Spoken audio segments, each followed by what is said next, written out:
চিকিৎসক আশফাকুল্লাহ নাইয়া এই মুহূর্তে আমাদের সঙ্গে টেলিফোন লাইনে রয়েছেন।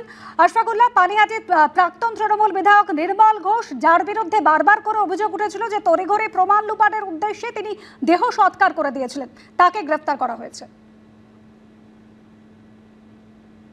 দেখুন, গ্রেপ্তার একজনকে করা হয়েছে, আরো কয়েকজনকে করা উচিত, সেগুলো তো একটা একরকম কথা, কিন্তু আমরা প্রকৃত সত্যটা জানতে কবে পারবো?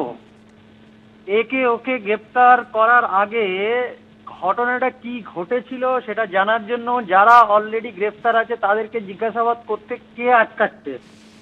প্রমাণ লোপাটের জন্য একজন গ্রেপ্তার হলেও সবাই আনন্দ করার আগে এটা ভাবা উচিত যে যে ঘটনাটা ঘটেছিল তারা ঘটিয়েছিল এবং কিভাবে ঘটেছিল সেই প্রশ্নটার উত্তর এখনো কেন পাওয়া যাচ্ছে না।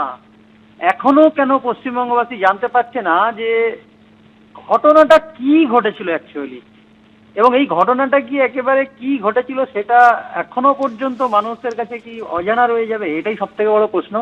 তবে হ্যাঁ, এটা অবশ্যই ওয়েলকামিং যে যারা বিভিন্ন ঘটনায় জড়িত তাদেরকে সরকার গ্রেপ্তার করছে, কিন্তু শুধু গ্রেপ্তার করলে হবে না, গ্রেপ্তারির সঙ্গে সঙ্গে তাদের থেকে তথ্য বের করে শুধুমাত্র ওই গ্রেপ্তার করে রেখে দিলে হবে না, তথ্য বের করে পশ্চিমবঙ্গবাসীর সামনে আনতে হবে যে মেয়েটার সঙ্গে কি ঘটেছিল।